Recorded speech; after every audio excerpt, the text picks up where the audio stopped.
রাত তখন 1টার ঘরে। বনরক্ষী রবি একা টহল দিচ্ছিল বনের গভীরে।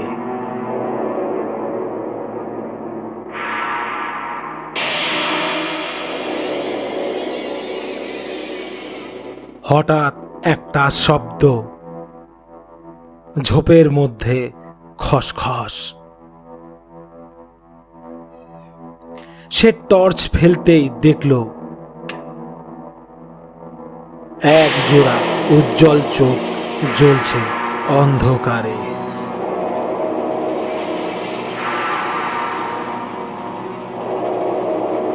সেটা আর কিছুই না, জলজ্যান্ত একখানা বাঘ। কিন্তু কিছু অস্বাভাবিক লাগলো। বাঘটা এক জায়গায় দাঁড়িয়ে আছে, একটুও না নড়ে। তার গায়ে যেন ছায়া নাচছে।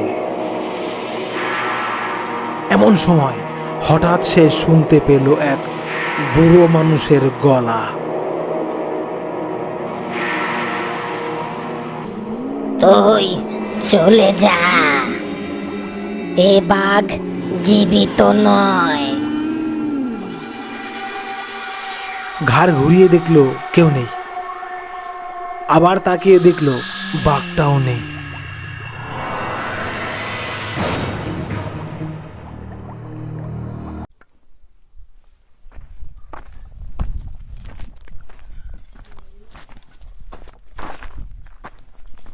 পরদিন সকালবেলা সে ফিরে গেল গ্রামে।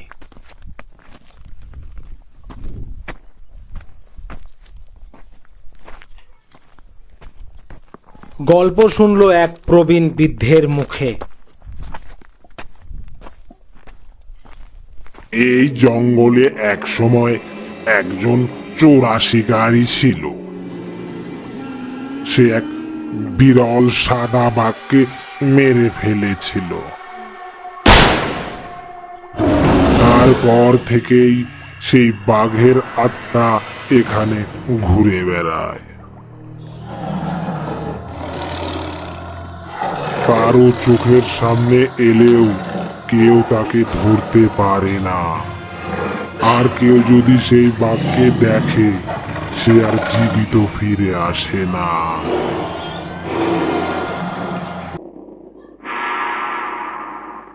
দীপ্ত ভয় পেলেও জেদে আবার গেল রাতে জঙ্গলে।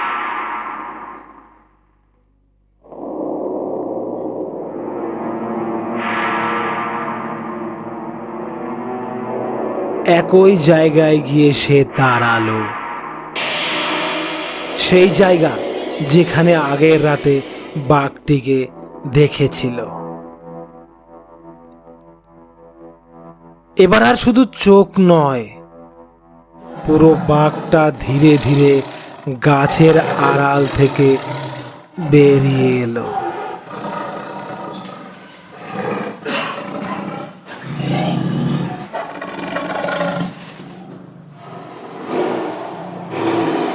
সেই বাঘের গর্জন এতটাই ভয়ঙ্কর এবং বীভৎস ছিল, এ বাঘ সত্যিই সাধারণ বাঘ নয়। হঠাৎ অন্ধকার আরো বেড়ে গেল, বাতাস একদম থেমে গেল। দীপ্ত চিৎকার করে উঠল, কে আছো, কে আছো?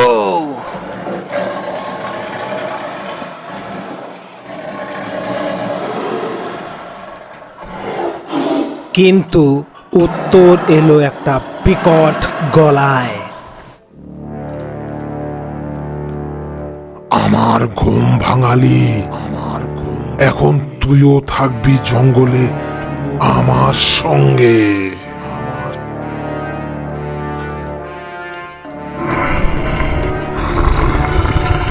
সেই রাতের পর থেকে দীপ্ত আর ফিরে আসেনি। শুধু মাঝে মাঝে রাতে জঙ্গলের ভেতর থেকে দুজোড়া চোখ জ্বলে উঠতে দেখা যায়। একটা বাঘের আর একটা মানুষের।